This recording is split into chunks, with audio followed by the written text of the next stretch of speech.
Hello class, today we're going to go over the Paleolithic art period, and again we're going to be discussing the human body in art, and it's really important to look at the proportions and the symbolism and where it really all stemmed from, because as we go on throughout the course there's going to be a resurgence of,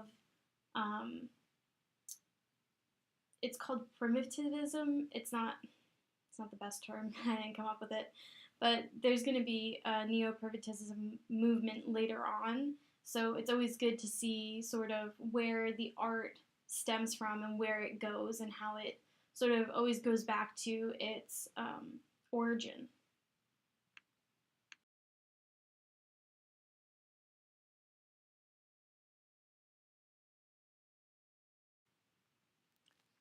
So starting with the woman of Willendorf, she's a very important hot topic of the Paleolithic art period. She is quote-unquote the first female depicted in history, and as you can see, the reason why I'm starting with the Paleolithic art period is because the human body throughout art history is going to shift and change. A lot of people are used to seeing, the human body depicted during the Renaissance, and what actually happens is there's going to be a gradual shift to that, and then also gradual shift to neo-primitivism, which comes much later in modern art. But going back to the woman of Willendorf, her body in particular, and what we're going to be looking at, is that she was used for, or believed to have been used for, fertility. And now this theory comes from the 1960s, when she was actually called the Venus of Willendorf. Later on, her name will shift to the woman of Willendorf. But going back to her purpose, the chest area and the abdominal area is swollen to emphasize and bring attention to the sort of purpose of this icon, is what is believed. And it's believed this way because she's such a small icon. She's travel-sized, is what I like to call it. But in reality, she really is. She's travel-sized, and that's shown in her limestone. Her limestone is not native to Austria. So why would an icon that's travelable be so important? And why would the anatomical features be pushed to such an extreme? And what a lot of people have concluded is that she's a fertility icon. And what does that mean? What does the fertility icon possibly, what could that be? And it's pretty much what it sounds like. A woman would carry this with her in order to bless her, or to give some kind of help to her bearing a child. And not just one child, maybe multiple children, so that way she could have healthy, wonderful children and births. And this little tiny icon has these areas pushed to the extreme, so that way it could help her. It's believed that these extremes were actually the demonstration of a properly nourished woman. So I know it sounds crazy because it's so unproportional, but that's what it was. That's what people believe it symbolizes. And not only that, but her small arms that are gently carved over her chest area could be showing her, again, emphasizing that this is the important part of her. This is the emphasized area of her. And to, once again, show blessing to that part of the body. Later on, we're going to be looking at some ancient works next week. And you're going to see that there's going to be a great shift in more of a geometric and more of a basic breakdown of these figures, or these fertility, or believed to be fertility statues. And, it's interesting how the start of art and the human figure within art is not just in its depiction of the actual figure, as the woman of Willendorf obviously demonstrates, but also its connection to the human figure and its effect on the human figure, and what was believed to have an effect on the human figure. This is a relationship between, a female trying to give birth and this little sculpture demonstrating the nourishment to give birth and that relationship and how it connects.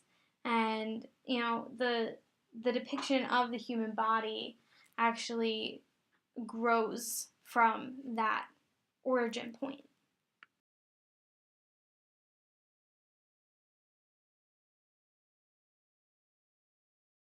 So here we have what is called the running horned woman, and she is actually a rock painting found in North Africa.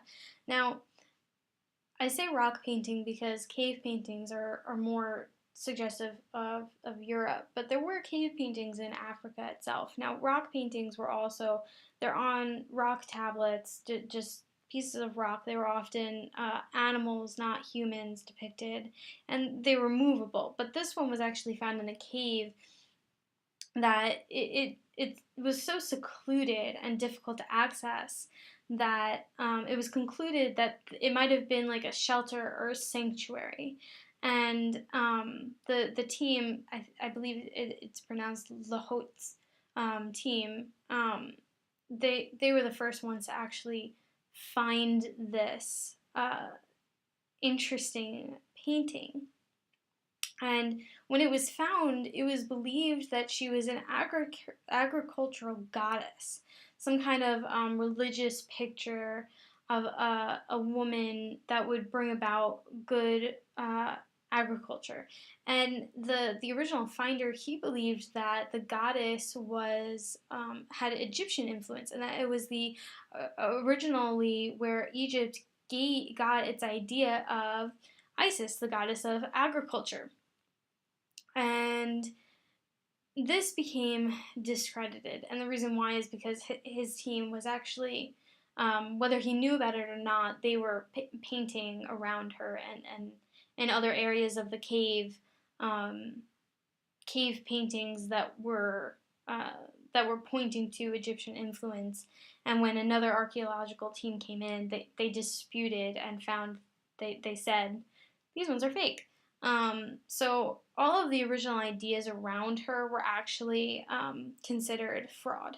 But herself, that painting was found to be genuine and is an authentic painting. And they don't know her exact reasoning, but they do know that she is a female, that she does have horns. There is a wheat field above her, and the wheat field has speckling that goes down to her and on her body. So there is a relationship between agriculture and the actual figure that is shown. And they don't know if this site was for worship or if this was to show how to worship her. She's in a dancing pose, so it suggests that her clothing might be ritualistic clothing to her. They don't quite understand what it is or where the source of this comes from or her inspiration comes from. Later on, she was once called the White Lady, which obviously became a very controversial name for her.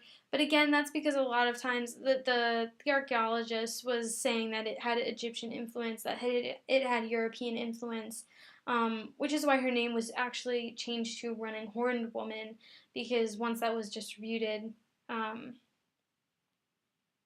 it was completely disregarded, and she was renamed appropriately. And it's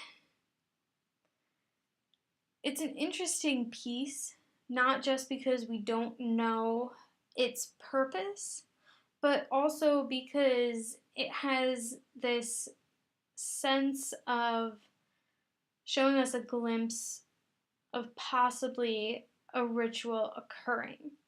And it depicts the human body within motion but frozen at the same time. A lot of these times when you see the rock drawings, they're showing you the horse, what they believe, they're showing you the horse certain times of the day.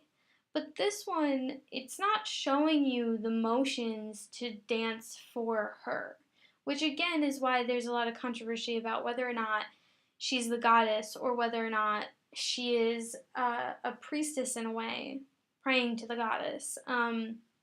It's not telling you how to worship the goddess. It's not telling you what to do for the goddess. It's just showing you this woman who has these horns and is interacting with the agriculture. So we're starting to see a shift in sort of possibly the beginning of art and its relationship with a religion. Now, again, there's no title for the religion. We don't really know much about the birth of the religion during the Paleolithic and Neolithic time periods. But we will see this sort of shift, especially as we go into the Neolithic time period.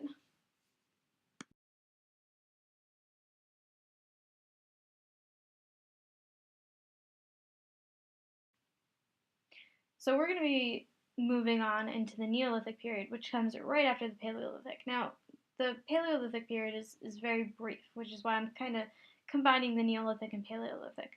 But as we can see as we go further into what the human body is in art and sort of the origins of it all, we're going to see the purpose of the human body in art and its function to the other humans that are surrounded by it. And in particular in the Neolithic period, we start to see evidence of religious practice. Now, it's not, there's no like identified religion that we'd be discussing. It just, there's sort of icons that start coming up that could have some spiritualistic nature to it.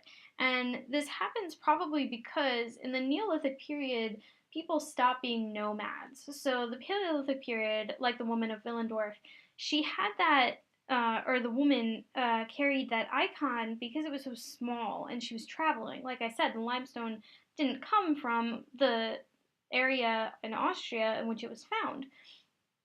So as the Neolithic period starts taking root, we start to see colonization of humanity. And what that means is the art is going to shift, the purpose of the art is going to shift, and human lifestyle is going to change drastically.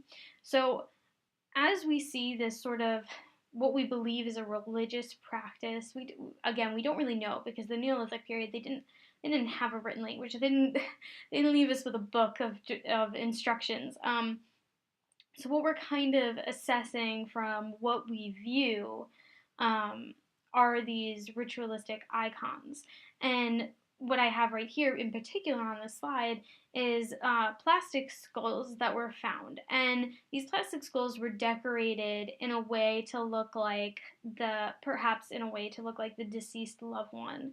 And it was often found that the bodies would be buried under the homes of these Neolithic sites. So, but the heads of these bodies found under the homes would actually be removed and they'd be plastered over, or the ceramic shell would come over them. They'd have shells inset for eyes. They'd be painted to imitate hair on the bodies, and traditional interpretations of these skulls were often means of preserving and worshiping the male ancestors. However, recent research has shown that among the 61 plaster skulls that have been found, there was a generous number of not only the female heads, but also heads of children. So perhaps the skulls weren't much of a religious object, but rather a powerful image to aid in the mourning of the lost loved ones. So that is, again, as we see, the woman of Willendorf, she was an icon for fertility. She was an icon to improve the body. And now when we see the human body coming up in the Neolithic period, there's a shift of this preservation, or I guess there's a shift of healing the body, helping the body, nourishing the body, or even remembering a past moment, to being an icon representing the body, representing the loved one who is lost, or it could be a religious icon, although we highly doubt it now. But it could be a religious icon for, the ancestors or to represent the ancestors. It could be a mourning icon to help them through it. There's a lot of mystery when it comes to these sculptures that depict the human body.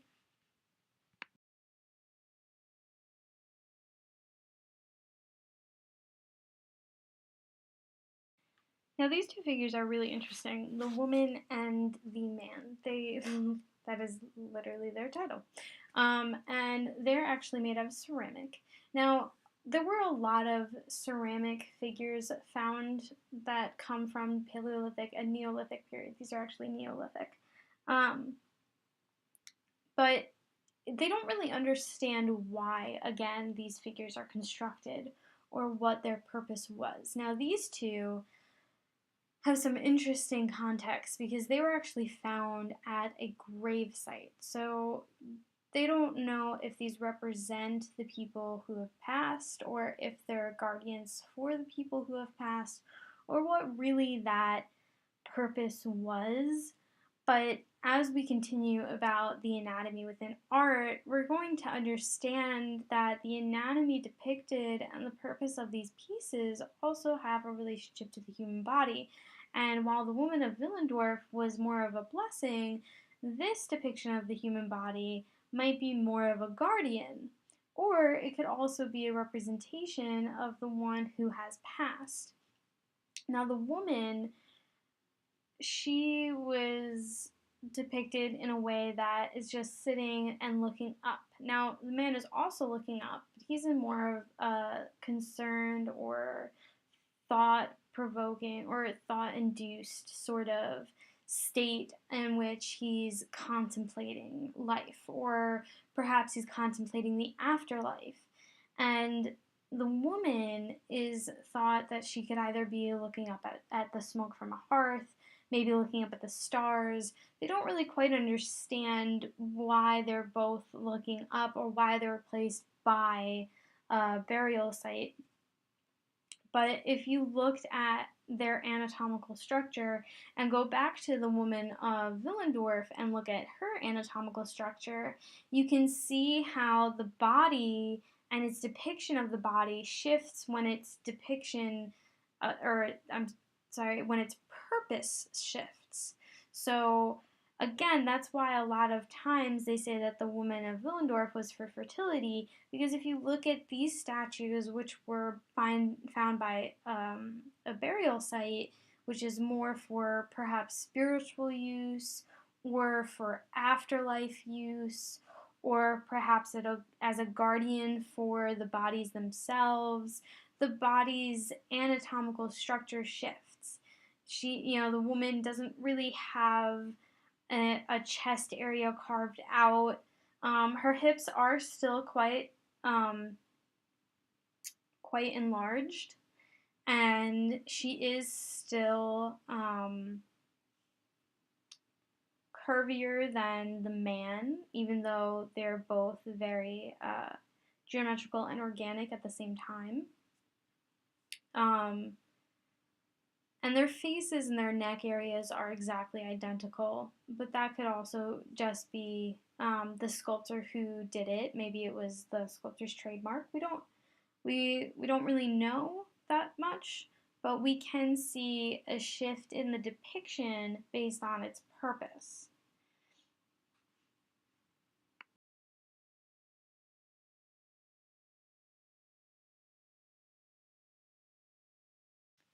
So we're going to move over into Saudi Arabia. And Saudi Arabia, and also a lot of the regions by Saudi Arabia, particularly in southern Jordan, and southern Arabia, there's these interesting things happening, not just with the human body, but also what the humans are carrying with them. And it shows that during the Neolithic period, there was actual evidence of circulating an exchange across wide territories. So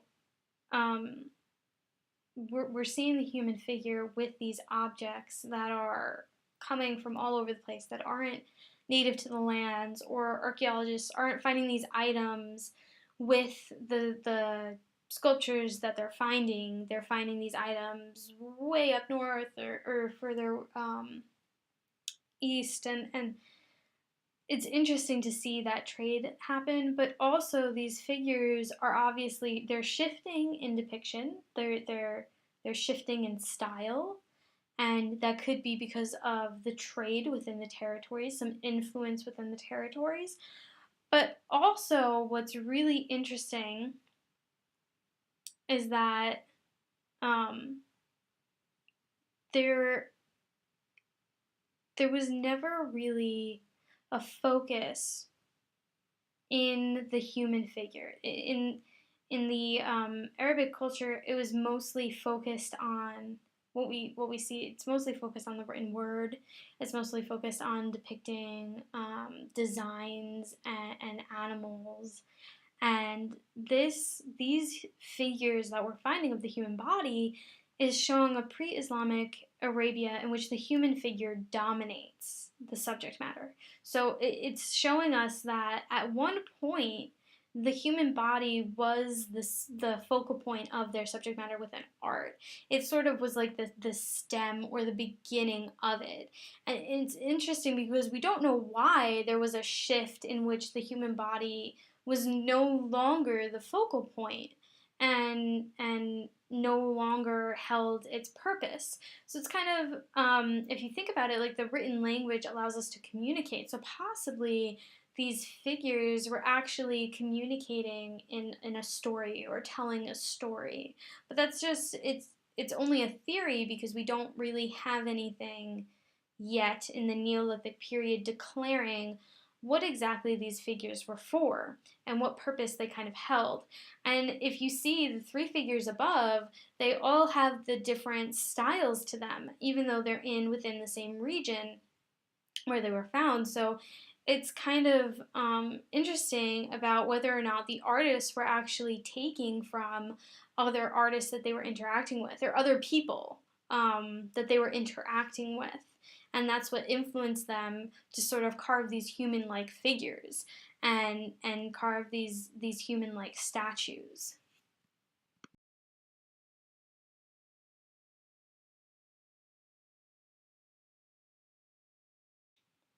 So this figure comes from an area in central Mexico, and it's believed to be in the actual Aztec Empire location. But this is before the Aztecs actually colonized that valley. So most scholars believe that many of the figures dated from the middle pre-classical period. Um, Later on in the Neolithic period, they start to develop um, writing in a lot of different areas. However, that being said, this area still didn't have writing, so we still don't quite understand the depiction of the human body within this region. It is primarily female figures that are being depicted. Male figures rarely ever show up within the works that have been found. The two-faced female figure is actually a rare figure as well. They don't quite understand why the artists are depicting some of the female figures with two faces. It is mostly common to see the female figure with one face.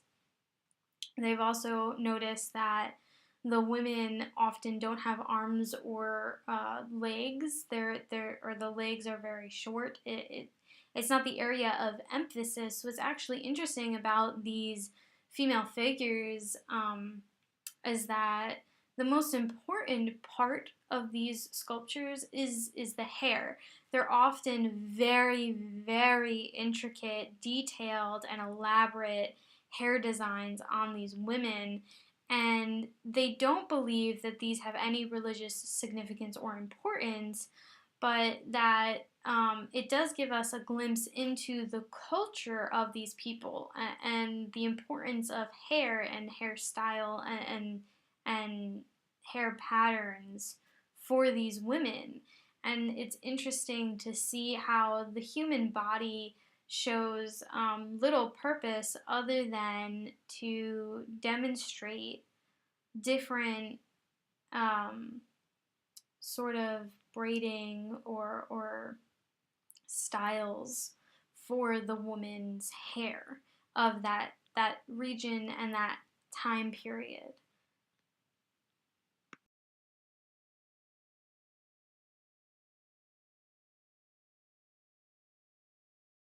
So that marks the end of the Paleolithic and Neolithic period pieces. Now, I know that this was a really short PowerPoint. I know that it also doesn't really give you much context on the works and the historical content.